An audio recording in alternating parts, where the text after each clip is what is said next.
Donald Trump's visit to Springfield is getting a lot of attention thanks to a Springfield woman who sat right behind the GOP frontrunner. News Channel 20's Jordan Abudayyeh here now with her side of the story. Jordan. Maggie, Donald Trump spoke for more than an hour during his visit to the Prairie Capitol Convention Center, but one woman behind him seemed more interested in the book she was reading. Now that woman has become the newest trending topic, appearing in articles all over the internet and even getting a mention on Jimmy Kimmel. Johari Osai Adusi's reaction to Donald Trump's speech in Springfield has landed her in the spotlight, but she showed up to the event on Monday for a pretty low-key reason. I'm not genuinely interested in him as a person, but as like a presidential candidate, if you have the opportunity, why not? She arrived with friends around 5 p.m. when doors opened. She saw the open seats on the stage, but was told it was VIP only. A few minutes later, a man offered her the chance to sit behind Donald Trump. It wasn't like any type of conniving. We didn't sneak in there. It was just, he asked us, probably for obvious reasons, but we went, we took the opportunity, and we sat. And he told us to sit in the middle, and we did. After witnessing protesters being thrown out and what she calls bullying, Johari says she just lost interest in the event. Get out of here! Some probably, a mix of educated, uneducated, everybody of the spectrum cheering for such ignorance. And that's when I was just taken aback, and that's when my energy had shifted. So Johari started reading a book she brought with her called Citizen. It's a series of poems about race in America. She says her protest wasn't intentional, but she hopes Trump and his supporters pick up the book and learn some empathy.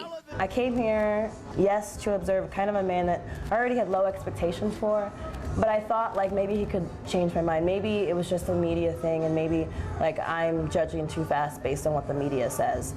And I was wrong. I wasn't.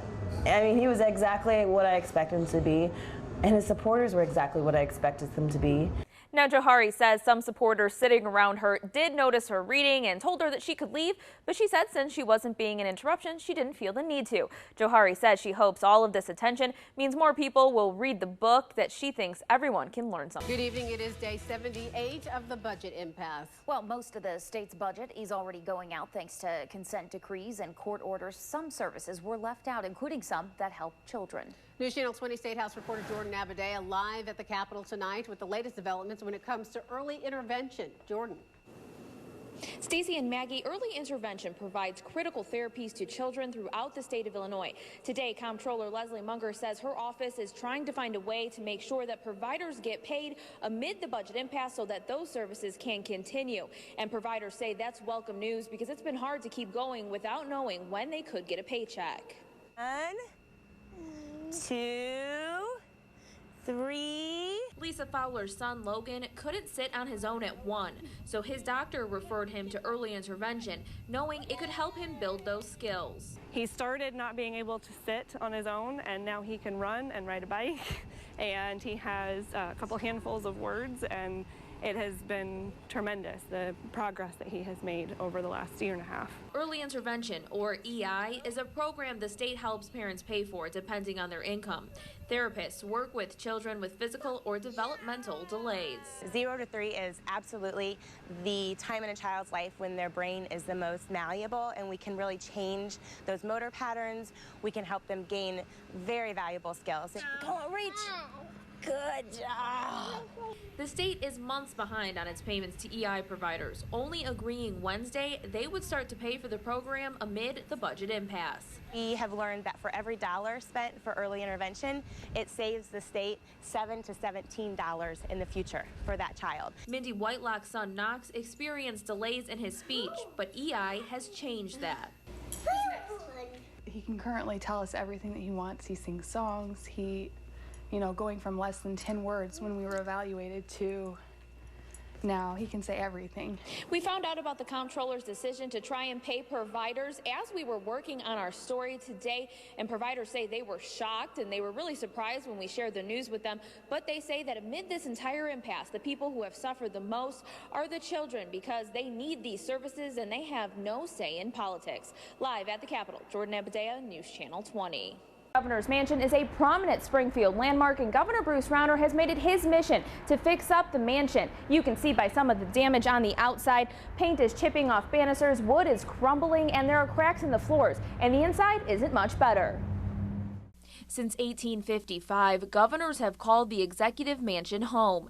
In addition to the wheeling and dealing taking place there, the 180-year-old building is one of the most used mansions in the country.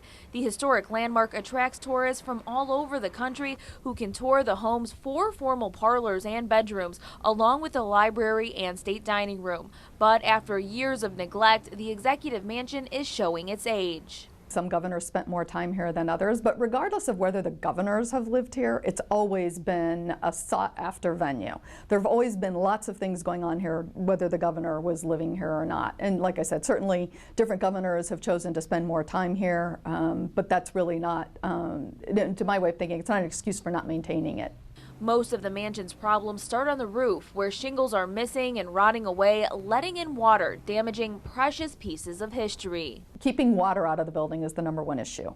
There has been water in the building, and it's led to a lot of problems. Problems like falling plaster and damage to walls and floors. The ceiling in the Lincoln bedroom on the 3rd floor shows the signs of water damage. The room features furniture from the Lincolns, and it had to be removed to protect it from the wet conditions. It's really tragic what's happened. That's the people's house. The floors are buckled. You can't even come in the front, the real entrance. Furniture's been damaged. There's plaster falling out of the ceiling. And the elevator doesn't work. We should be able to have folks who are disabled and not able to use the stairs to be able to come to the 2nd floor. It's a travesty. And we're going to fix it. Traditionally, it's the First Lady of Illinois' job to head the Mansion Board. Diana Rauner has accepted the position, and the Rauners are working to fix up the mansion without state funds because of Illinois' fiscal condition. The first of many fundraisers was held at the mansion, where people can become members of the Mansion Foundation for varying levels of commitment. The board thinks they'll be able to raise money because people are interested in the mansion. It's not a seat of government, it's certainly an offshoot.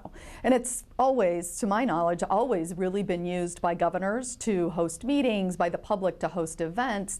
And I always think that, and I've put on events myself here, and the people love coming here. It's just a rare opportunity. This is one of the most used governor's mansions in the country, maybe the most frequently used. And people consider it sort of a rare opportunity to be able to come here, and they're interested in it, and they want to participate in events here. So it's really served, and an amazing number of events happen here. In February, the Capital Development Board released a report detailing the projects that need to be tackled at the mansion.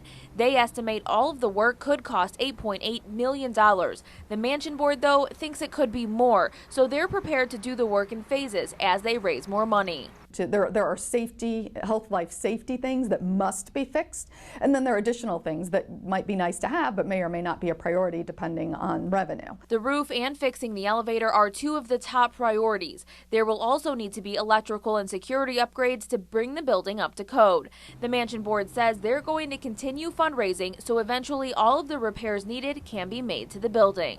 This belongs to the people of the state, and it should be taken care of. Yep. And so we're going to get it done right. It might take a few months. In Springfield, Jordan Abudayyeh, News Channel 20.